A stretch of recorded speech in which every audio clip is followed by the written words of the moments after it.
Bismillahirrahmanirrahim. Assalamualaikum warahmatullahi wabarakatuh. Perkenalkan, nama saya Nabila Anggita. Saya mahasiswi Universitas Al-Wasliyah Medan dan saya dari Prodi Pendidikan Matematika. Saya duduk di semester 4B.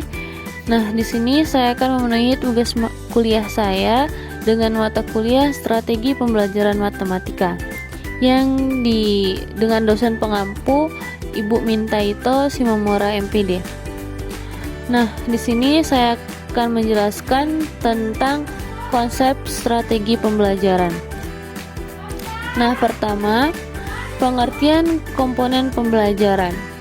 Nah, apa sih itu yang disebut dengan komponen? Pasti orang selalu bertanya, apa itu komponen pembelajaran? Nah, di sini saya akan menjelaskan apa sih itu yang dimaksud dengan komponen pembelajaran. Nah, komponen pembelajaran adalah kumpulan dari beberapa item yang saling berhubungan satu sama lain yang merupakan hal penting dalam proses belajar mengajar. Nah, jadi di sini kita dalam belajar mengajar kita ada tuh hubungan yang paling penting dalam belajar mengajar. Nah, hubungan itu biasa disebut dengan komponen pembelajaran. Nah, jadi di dalam komponen pembelajaran ini kita dapat menilai peserta didik kita, apakah sikap dia baik, apakah perbuatan dia baik di dalam lingkungan sosialnya, mau itu di sekolah maupun di sekitar rumah dia. Kemudian komponen-komponen strategi pembelajaran. Komponen strategi pembelajaran ini terbagi menjadi 6 komponen. Ada 6 proses pendidikannya. Yang pertama yaitu tujuan pendidikan. Apa sih itu tujuan pendidikan? Nah, pasti tahu kan tujuan. Kalau setiap apa yang kita ingin pasti ada tujuannya kan? Kayak kita belajar, pasti ada tujuan kita untuk belajar itu apa. Nah, seperti ini juga tujuan pendidikan. Tujuan pendidikan ini untuk kita mengetahui tingkah laku peserta didik kita. Nah, setelah itu yang kedua adalah peserta didik. Nah, setelah kita tahu tujuan pendidikan tadi, setelah kita tahu tingkah lakunya, kita akan melakukan peserta didik. Apa itu peserta didik? Peserta didik itu seperti murid, atau siswa. Nah, kita sebagai guru tidak boleh menganggap anak-anak kita ini atau siswa-siswi kita ini tidak tahu apa-apa. Nah, kita tidak boleh menganggap gitu. Karena setiap anak atau setiap peserta didik atau setiap orang itu mempunyai latar belakang yang berbeda-beda. Nah, jadi setelah kita tadi mengetahui tujuan pendidikan atau tingkah laku peserta didik kita, nah dari situlah kita tahu latar belakang peserta didik kita. Nah, di situ kita bisa menyimbangi gimana kita cara mengajar kepada peserta didik kita. Ketiga itu ada guru atau pendidikan di sekolah. Nah, guru itu adalah pendidik, ya kan? Nah, di sekolah guru itu dia mendapat amanah dari masyarakat, mau secara langsung atau tidak langsung.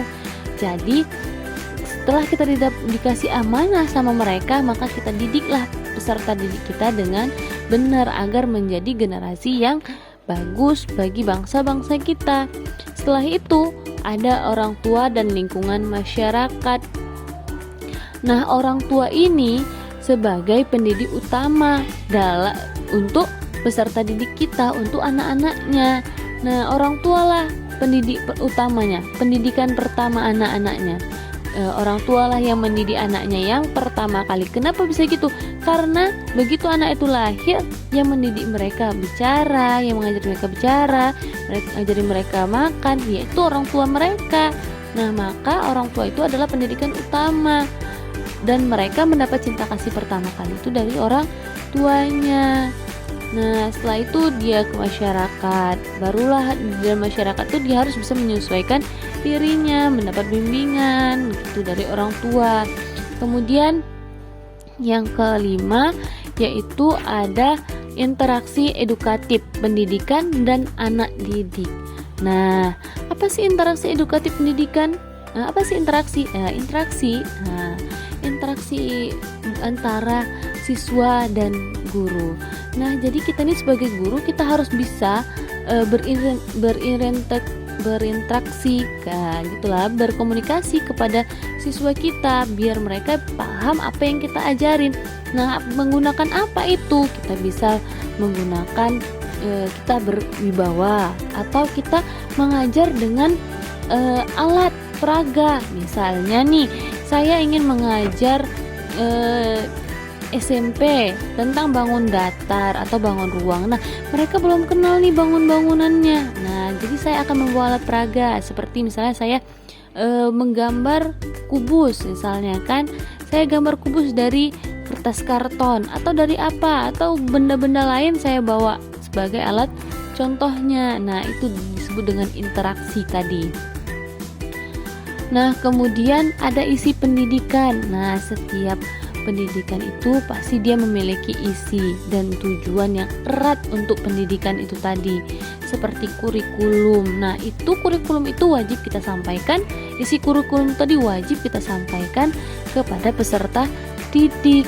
Nah, kemudian ada materi yang dikuasai baik oleh siswa maupun guru. Jadi setiap guru itu dia mempunyai materi. Nah, guru wajib menguasai materi itu, dan siswanya juga. Sebelum guru mengajarkan ke siswa, guru harus memahami materi yang akan disampaikannya kepada siswa itu tadi. Kita desain materi itu sebaik-baik mungkin biar para peserta didik kita itu paham dengan materi yang kita sampaikan. Nah, seperti itu. Kemudian metode strategi pembelajaran.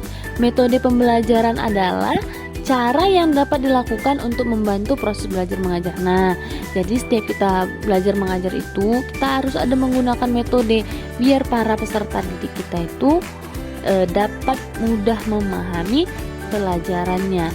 Nah, di sini metode strategi pembelajarannya pertama ada ceramah. Nah, ada di sini dengan metode ceramah. Nah, setiap guru pasti berbeda-beda kan? Ada dia menggunakan ceramah atau apalah yang lain. Nah, kalau metode ceramah ini seperti misalnya saya ini mengajar. Nah, saya menyampaikan informasi, menyampaikan materi, dan saya memberi arahan kepada mereka.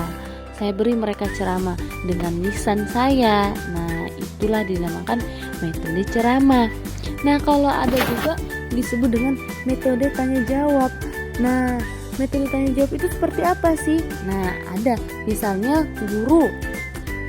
guru memberi pertanyaan kepada murid dan murid menjawab pertanyaan itu disebut dengan tanya jawab. Atau sebaliknya, murid bertanya dan gurunya yang menjawab. Itu udah biasa dialami di kelas-kelas. Kemudian metode diskusi. Metode diskusi ini gimana sih? Nah, metode diskusi ini misalnya kita nih sebagai guru menyampaikan, setelah itu mereka berdiskusi. Nah, kita ajak mereka berdiskusi seperti itu, atau kita buat kelompok. Nah, itu bisa juga tuh disebut dengan metode diskusi. Atau selanjutnya ada metode demonstrasi. Nah, pernah dengar kan metode demonstrasi itu gimana? Nah, kalau metode demonstrasi ini dia itu mengajar dengan cara memperagakan barangnya atau kejadiannya atau aturan-aturan yang lainnya. Misalnya nih kan, saya posisi saya lagi mengajar di pesantren. Nah, misalnya saya dapat pelajaran mutolaah. Nah, pelajaran mutolaah itu dia menceritakan suatu cerita. Nah, kan nggak semua peserta didik saya ini paham bahasa Arab. Nah, jadi saya harus bisa memperagakannya itu. Jika saya bilang ini, saya harus bisa memperagakan itu gitu. Atau saya misalnya mengajar matematika. Nah, mereka nggak tahu tuh bangun apa, misalnya mereka nggak tahu tuh bentuk limas gimana. Nah, saya harus ngasih contoh bentuk limas itu gimana. Saya harus memperagakan menggambar gambar limas tadi, atau saya memberi contohnya gambar limas itu gimana gitu. Itulah disebut dengan metode demonstrasi. Nah, mungkin hanya ini yang dapat saya sampaikan. Jika ada kurang dan lebihnya, saya mohon maaf. Mungkin Assalamualaikum warahmatullahi wabarakatuh.